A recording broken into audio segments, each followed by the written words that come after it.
Hello बच्चों, let us read this question. The question says figure shows the cross-sectional view of the hollow cylindrical conductor with inner radius r and outer radius 2r. Cylinder is carrying uniformly distributed current along its axis. The magnetic induction at a point P at a distance 3r/2 from the axis of the cylinder will be. तो इस question में जो की concept हो जाएगा, की concept यहाँ पे हो जाएगा एम्पियर सर्किटल लॉ। अब देखो क्वेश्चन में दिया है ये जो पाइप है ना, इसमें अंदर वाला जो एरिया है वो खाली है और ये जो बाहर वाला एरिया जिसको मैं मार्क करके दिखा रहा हूँ ब्लू से, इस एरिया में जो है बेसिकली करंट फ्लो हो रहा है। ठीक है, रेडियस वगैरह की वैल्यू यहाँ पे अब लोगों को दी हुई है। तो यहाँ से जो टोटल करंट फ्लो हो रहा है वो हो रहा है आई करंट फ्लो। ठीक है, टोटल करंट यहाँ पे आई फ्लो हो रहा है। तो डायग्राम को थोड़ा सा क्लीन कर लेते हैं। तो यहाँ से टोटल करंट फ्लो हो रहा था आई। अब देखिए जो एम्पियर सर्किटल लॉ है, एम्पियर सर्किटल लॉ क्या बोलता है? ये बोलता है कि जो integration B dot D L है ये होता है म्यू नॉट आई एनक्लोज्ड के इक्वल। ठीक है, तो इसको रेस्पेक्ट देने के लिए बॉक्स में लिख देते हैं।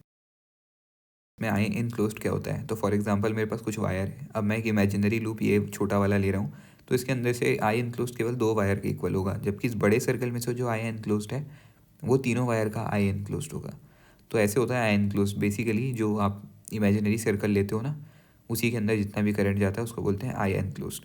तो अब एक काम करते हैं, हम ये जो फिगर है ना गिवन फिगर में देखते हैं। तो गिवन फिगर में ये जो है रेडियस है 3r/2। ठीक है, हमें 3r/2 पे निकालना है कि जो है मैग्नेटिक फील्ड कितना होगा।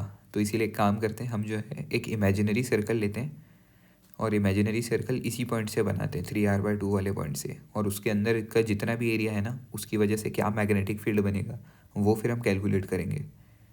तो ये बना लेते हैं हम एक सर्कल, इमेजिनरी लूप है बेसिकली। इसके अंदर में कितना करंट है ये हमें निकालना है पहले, फिर हम उस करंट से मैग्नेटिक फील्ड निकाल लेंगे। तो करंट कैसे निकालेंगे? अब देखिए यहाँ पे हम लोग सिंपल मैथमेटिक्स लगाएंगे। अब देखिए जो टोटल आई करंट है, ये टोटल आई करंट कितने एरिया में से पास हो रहा है? ये हो रहा है पाई 2r² माइनस पाई r²। ठीक है, मतलब बाहर वाला सर्कल का एरिया माइनस अंदर वाले सर्कल का एरिया। इतने जो एरिया में से टोटल करंट कितना पास हो रहा है? ये पास हो रहा है आई करंट। ठीक है, तो ये आई करंट इतने 3πr² मीटर स्क्वायर। ठीक है, इतने एरिया में से आई करंट पास हो रहा है। तो 1 मीटर स्क्वायर में से कितना करंट पास हो रहा होगा? वो हो रहा होगा I/3πr²। ठीक है, इतने एरिया में से वो फ्लो हो रहा होगा। तो अगर 1 में से इतना हो रहा है तो हमारा जो इमेजिनरी लूप है उसके अंदर के एरिया में से कितना पास हो रहा होगा वो निकाल लेते हैं। तो हमारी इमेजिनरी सर्कल का एरिया कितना है क्रॉस सेक्शनल? ये हो जाएगा हमारा जो टोटल सर्कल है बड़ा वाला, वो सर्कल का एरिया माइनस जो हमारा इमेजिनरी सर्कल है उसका एरिया। तो ये हो जाएगा π/2r का होल स्क्वायर माइनस π/3r/2 का होल स्क्वायर। ठीक है, इसको सॉल्व कर लेंगे तो हमारा आंसर आ जाएगा 5/4 πr²। ठीक है, तो इतने एरिया में से जो है हमारा ये जो है बेसिकली हमारे वाले रिक्वायर्ड लूप के अंदर के सर्कल का एरिया है। अब देखिए 1 मीटर में से कितना जा रहा था? इतना। तो अब हमने जितना निकाला है इसमें से कितना करंट पास होगा, इसको निकालने के लिए हम दोनों को मल्टीप्लाई कर लेते हैं। तो आई एनक्लोज्ड कितना आ जाएगा हमारा? वो आ जाएगा 5/4 πr² इंटू I/3πr²।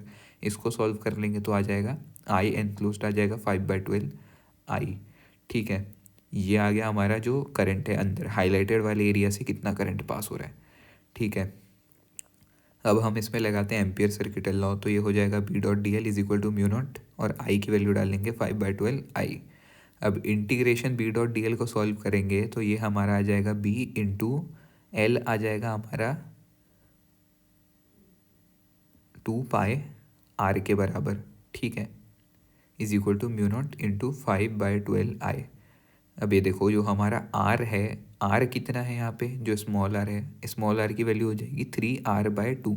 ठीक है, हमारे इमेजिनरी सर्कल का जो है इमेजिनरी लूप का रेडियस कितना है? वो 3r/2 है ना। तो इसमें वैल्यू रख देते हैं, और वैल्यू रख के जब हम इसको सॉल्व कर लेंगे तो इसको सॉल्व करके हम लोग निकाल लेते कितनी वैल्यू आती है।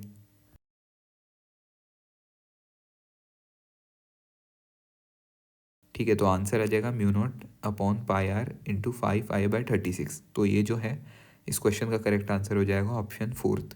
So hope you understood this question well and all the best.